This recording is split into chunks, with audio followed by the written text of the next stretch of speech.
ನಮಸ್ಕಾರಗಳು. ಹಿಂದೊಬ್ಬ ಕವಿ ಯಾರು ಹೇಳಿದ್ದು ಅವ್ರ ಹೆಸರು ನೆನಪಿಲ್ಲ. ಸಾವು ಮತ್ತು ಕಾಮ ಮನುಷ್ಯನಿಗೆ ತುಂಬ ಕಾಡುವಂಥ ಸಂಗತಿಗಳು ಅಂತ. ನಾನು ಅದೇ ನನ್ನ ಕಾಡ ಬೆಳೆದಗಳ ಕಥೆಯಲ್ಲಿ ಅದನ್ನು ವಾಕ್ಯವನ್ನು ಪ್ರಸ್ತಾಪ ಮಾಡಿ ಹೇಳಿದ್ದೆ. ಸಾವು ಮತ್ತು ಕಾಮ ಅಲ್ಲ, ಸಾವು ಮತ್ತು ಪ್ರೀತಿ ಮನುಷ್ಯನ ಜೀವನಕ್ಕೆ ತುಂಬ ಕಾಡುವಂಥ ವಸ್ತುಗಳಂತ. ಇರಲಿ, ನಿಜಕ್ಕೂ ಸಾವು ಅಂದರೆ ಎಲ್ಲರೂ ಹೆದರ್ತಾರೆ, ಬೇಡಪ್ಪ ಸಾವು ಬೇಡ. ನೋಡಿದ್ದೀವಿ ನಾವು ಎಲ್ಲ ಕಡೆ, ಸಾವು ಯಾರಿಗೂ ಇಷ್ಟ ಇಲ್ಲ. ಆದರೆ ಸಾವು ಕೂಡ ಪ್ರೀತಿಯಿಂದ ಸ್ವಾಗತಿಸುವಂಥ ವ್ಯಕ್ತಿಗಳಿದ್ದಾರೆ. ಯಾರಿಗೆ ತುಂಬ ಜೀವನ ಬೇಸರ ಆಗಿದೆಯೋ, ಜೀವನದಲ್ಲಿ ಎಲ್ಲರಿಂದ ಮೋಸ ಹೋಗಿದ್ದಾರೋ, ಬದುಕೇ ಸಾಕಪ್ಪ ಅಂತ ಅನಿಸ್ತಿದೆಯಲ್ಲ, ಅವರು ಸಾವಿನ ನಿರೀಕ್ಷೆ ಮಾಡ್ತಾರೆ. ಯಾಕೆಂದರೆ ಎಲ್ಲರಿಂದ ಅಸಡ್ಡೆಗಳಿಗಾಗಿ ಏಕಾಂಗಿಯಾದ ಮನುಷ್ಯ ಸಾವನ್ನು ಇಷ್ಟಪಡ್ತಾನೆ ನಿಜವಾಗಿ. ಕೆಲವೊಬ್ಬರು ನೋಡ್ತೀನಿ ನಾನು, ತುಂಬ ಕುಡಿತಿರ್ತಾರೆ. ಕೇಳಿದಾಗ ಇಷ್ಟು ಕುಡಿಬೇಡಪ್ಪ, ನೀನು ಜೀವಕ್ಕೆ ಅಪಾಯ ಇದೆ ಅಂತ. ಯಾರಿಗೆ ಬೇಕಾಗಿದ್ರಿ ಸರ್, ಸಾಯಿಲಿ ಅಂತ ಕೊಡ್ತಾ ಇದ್ದೀನಿ ಅಂತವ್ರು ಇದ್ದಾರೆ. ಅವ್ರು ಎದೆ ಆಳ್ದಲ್ಲಿ ಅದು ಯಾವ ದುಃಖ ತುಂಬಿದೆ ಯಾರಿಗೂ ಗೊತ್ತು. ಆದರೆ ಸಾವು ಬರಲಿ, ಯಾರಿಗೂ ಬೆಟ್ಟದ್ದಲ್ಲ. ಸಾವು ಬರೋದಕ್ಕಿಂತ ಮುಂಚೆ ಜೀವನ ಸಾರ್ಥಕ ಆಗಬೇಕು. ಸಾವು ಬರಲಿ, ಆದರೆ ಅದಕ್ಕಿಂತ ಮುಂಚೆ ಬದುಕು ಸಾರ್ಥಕ ಆಗಬೇಕು. ಆದರೆ ಸದ್ಗುರು ಹೇಳ್ತಾರೆ, ಸಾವು ಅನ್ನೋದೆಲ್ಲವೇ ಇಲ್ಲ. ಎಲ್ಲಿದೆ ಸಾವು? ಜೀವನ ಜೀವನ ಜೀವನ ಬರೀ ಜೀವನ ಅಂತ ಅವ್ರು ಮಹಾತ್ಮರು. ಅದು ಎಷ್ಟು ಜನಕ್ಕೆ ಅರ್ಥ ಆಗುತ್ತೋ ಗೊತ್ತಿಲ್ಲ.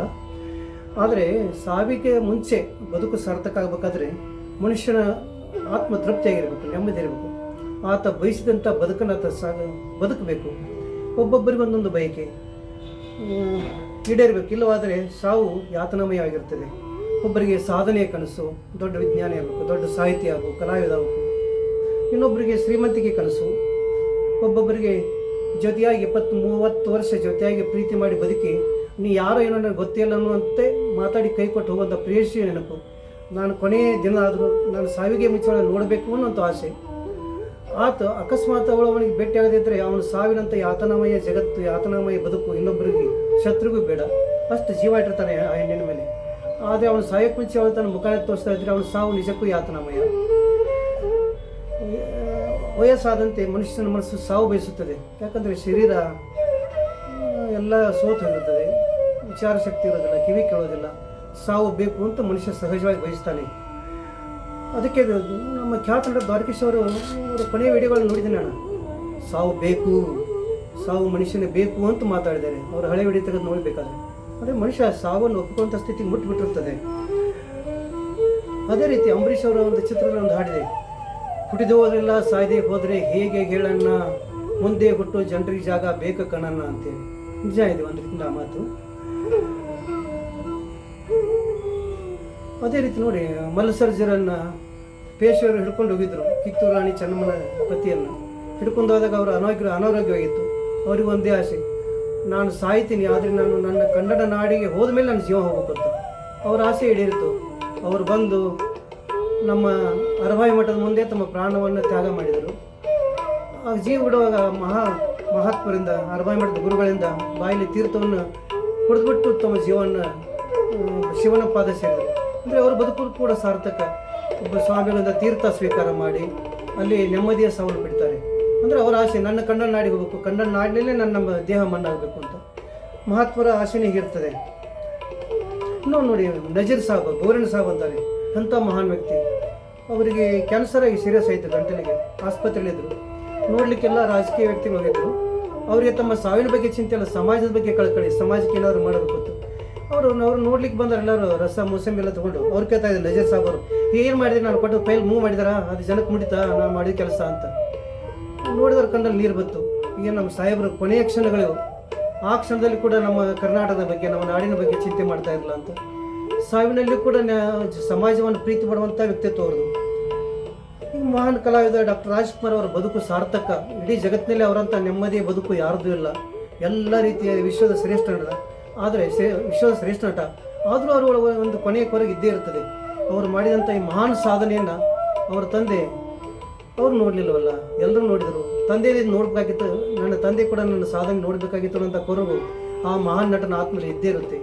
ಅದೇ ರೀತಿ ವಿಷ್ಣುವರ್ಧನ್ ಅವರು ದೊಡ್ಡ ಸಾಧನೆ ಮಾಡಿದರು, ಒಳ್ಳೆಯ ಹೆಸರು. ಆದರೆ ಮಕ್ಕಳಿಲ್ಲ ಅನ್ನೋಂಥ ಕೊರಗು ಅವ್ರ ಬಹುಶಃ ಅಂತರಲ್ಲಿ ಕಾಡುತ್ತೇ ಇರುತ್ತದೆ. ಆದರೂ ಕೂಡ ಅವರ ಬದುಕಿನಲ್ಲಿ ಸಾಧನೆ ಮಾಡಿರ್ತಾರಲ್ಲ, ಆ ಒಂದು ಸಾಧನೆ ಜನರ ಪ್ರೀತಿ ಅವರ ನೋವನ್ನು ಕಡಿಮೆ ಮಾಡ್ತದೆ, ನೆಮ್ಮದಿಯ ಸಾವನ್ನು ನೀಡ್ತದೆ, ಈ ಬದುಕು ಸಾರ್ಥಕ ಆಗತ್ತದಪ್ಪ ಅಂತ ಅನಿಸ್ತದೆ. ನೋಡಿ ಆ ಕಾಲದಲ್ಲಿ ದ್ವಾರಕೀಶ ಮದ್ರಾಸ್ ದಾಟಿ ಮುಂಬೈಗೆ ಹೋಗಿ ಶೂಟಿಂಗ್ ಮಾಡೋದು ಕಷ್ಟ, ಧ್ವನಿವರ್ಧನೆ ಮಾಡೋದು ಕಷ್ಟ ಅನ್ನುವಂಥ ಸ್ಥಿತಿಯಲ್ಲಿ ಅಂಥ ಕಾಲದಲ್ಲಿ ಬಪ್ಪಿ ಲಹರಿ ಅವರನ್ನು, ಲತಾ ಮಂಗೇಶ್ವರ್ ಅವರು ಕರ್ಕೊಂಡು ಲಂಡನ್ಗೆ ಹೋಗ್ತಾರೆ. ಅಲ್ಲಿ ಹಾಡುಗಳು ಧ್ವನಿಮುದ್ರಣೆ ಮಾಡ್ತಾರೆ. ಅವರು ಮಾತಾಡೋದು ನೋಡಿದ್ದೀನಿ ನಾನು. ಲಂಡನ್ನಲ್ಲಿ ಸಾಂಗ್ ನಂಬರ್ 1 ಓಕೆ ಅಂತನ್ನುವಾಗ ಆ ಕುಳ್ಳನಿಗೆ ಎಷ್ಟೊಂದು ಖುಷಿಯಾಗಿರ್ಬೋದು ಸಾರ್ಥಕ ಸಾಧನೆ ಮಾಡಿದ್ದಕ್ಕಾಗಿ. ಇಂಥ ಒಂದು ಸಾಧನೆ ಬೇಕು ಮನುಷ್ಯನಿಗೆ. ಅಂಥ ಒಂದು ಸಾಧನೆ ಮಾಡಿದ ಮೇಲೆ ಸಾವು ಏನು ಕೆಟ್ಟ ಅನಿಸೋದಿಲ್ಲ. ಈ ಒಂದು ಪ್ರೇಮಿಗೆ ತಾನು ಸಾಯೋತ್ನಲ್ಲಿ ನೋಡಬೇಕಂತ ಆಸೆ ಇರ್ತದೆ. ಆದರೂ ಆ ಪ್ರೇಯಸಿ ಅವನಿಗೆ ಮುಖವನ್ನೇ ತೋರಿಸದೆ ಹಠ ಮಾಡಿದರೆ ಅವನ ಸಾವು ಯಾತನಮಯವಾಗಿರ್ತದೆ. ಇನ್ನು ಮಹಾತ್ಮನ ಸಾವು ಬಹಳ ಅದ್ಭುತ. ರಾಮಕೃಷ್ಣ ಪರಮಹಂಸರು ಕೊನೆಯ ಕ್ಷಣಗಳು. ವಿವೇಕಾನಂದರು ಗೊತ್ತಲ್ಲ ನಮಗೆ, ಬರೀ ಸಮಸ್ಯೆ ಅಂದರೆ ಪ್ರತಿಯೊಂದನ್ನು ಶೋಧನೆ ಮಾಡಿ ಸತ್ಯವನ್ನು ಹುಡುಕಾಡುವಂಥವ್ರು ವಿವೇಕಾನಂದರು. ಅವರ ಎಲ್ಲ ಶಿಷ್ಯರು ನಿಂತಿದ್ದಾರೆ. ಎಲ್ಲರಿಗೂ ನೋವಿನ ಗಳಿಗೆ ರಾಮಕೃಷ್ಣ ಪರಮಹಂಸರು ಕೊನೆಯ ಕ್ಷಣಗಳನ್ನು ಜೀವವನ್ನು ಬಿಡ್ತಾ ಇದ್ದಾರೆ. ಆ ಹೊತ್ತಿನಲ್ಲಿ ಸ್ವಾಮಿ ವಿವೇಕಾನಂದರು ಸಂಶಯದ ನೋಡ್ತಿರ್ತಾರೆ ಗುರುನ. ಏನು ಸಂಶಯ ಗೊತ್ತಾ?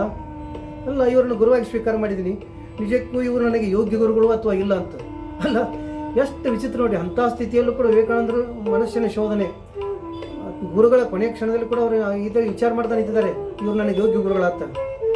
ಅರ್ಥ ಆಗುತ್ತೆ ಮಹಾತ್ಮರಿಗೆ. ಪರಮಹಂಸರು ಹೇಳ್ತಾರೆ, ಯಾಕಪ್ಪ ವಿವೇಕಾನಂದ ಸಂಶಯ ಪಡ್ತಾ ಇದೆಯಾ? ಯಾರು ರಾಮನೋ ಯಾರು ಕೃಷ್ಣನೋ ಅವನೇ ಈಗ ರಾಮಕೃಷ್ಣನಾಗಿ ಜನಿಸಿದ್ದಾನೆ, ಚಿಂತೆ ಮಾಡಬೇಡಪ್ಪ, ನಾನು ನಿನಗೆ ಯೋಗ್ಯ ಗುರು ಅಂತೇಳಿ ಶಾಕ್ ಆಗಿಬಿಡ್ತಾರೆ ವಿವೇಕಾನಂದರು. ಇಲ್ಲ, ತಪ್ಪಾಯ್ತು ಗುರುಗಳೇ ಅಂತ ಹೇಳ್ತಾರೆ. ಆದರೆ ಅದೇ ರೀತಿ ಮಹಾತ್ಮರ ನೆಮ್ಮದಿಯ ಸಾವು ಯಾಕೆ ಕಾಣ್ತಾರೆ ಅಂದರೆ, ಅವರು ಬದುಕಿರುವಾಗಲೇ ಜಗತ್ತಿಗೆ ಜ್ಯೋತಿಯಾಗಿರ್ತಾರೆ. ನೊಂದವರು ಕಣ್ಣೀರು ಉರಿಸಿರ್ತಾರೆ, ನೊಂದವರು ಕಣ್ಣೀರು ಅಳಕಿಸಿರ್ತಾರೆ. ದೀನದಲಿತರಿಗೆ ಒಳ್ಳೆಯ ನೆಮ್ಮದಿಯನ್ನು ಕೊಟ್ಟಿರ್ತಾರೆ. ಜ್ಞಾನದ ಭಂಡಾರವನ್ನೇ ಜಗತ್ತಿಗೆ ಕೊಟ್ಟಿರ್ತಾರೆ. ಭಕ್ತಿಯನ್ನು ಎಲ್ಲ ಕಡೆ ಹರಡಿರುತ್ತಾರೆ. ಆದ್ದರಿಂದ ಅವರ ಸಾವು ಜಗತ್ತಿಗೆ ಜ್ಯೋತಿಯಾಗಿ ಬೆಳಗುತ್ತದೆ. ಅಂಥ ಜ್ಯೋತಿಯಾಗಿ ಬೆಳಗುವಂಥ ಸಾವು ಮನುಷ್ಯನಿಗೆ ನಿಜವಾಗಿಯೂ ನೆಮ್ಮದಿಯ ಸಾವು ತರುತ್ತದೆ. ಅಂಥ ನೆಮ್ಮದಿಯ ಸಾವು ನಾವು ನೋಡಬೇಕಾದರೆ ನಮ್ಮ ಬದುಕಿನ ಗುರಿ ಕನಸು ಸಾರ್ಥಕವಾಗಬೇಕು. ನಾವು ಗುರಿಯನ್ನು ಮುಟ್ಟಬೇಕು. ಅದು ಯಾವುದೇ ಗುರಿ ಇರಲಿ, ಯಾವುದೇ ಆಸೆ ಇರಲಿ, ಆ ನಿಟ್ಟಿನಲ್ಲಿ ಪ್ರಯತ್ನ ಮಾಡಿದರೆ ಸಾವು ನೆಮ್ಮದಿಯಿಂದ ಕೂಡಿರುತ್ತದೆ ಅಂತ ಹೇಳ್ತಾ ತಮ್ಮೆಲ್ಲರಿಗೆ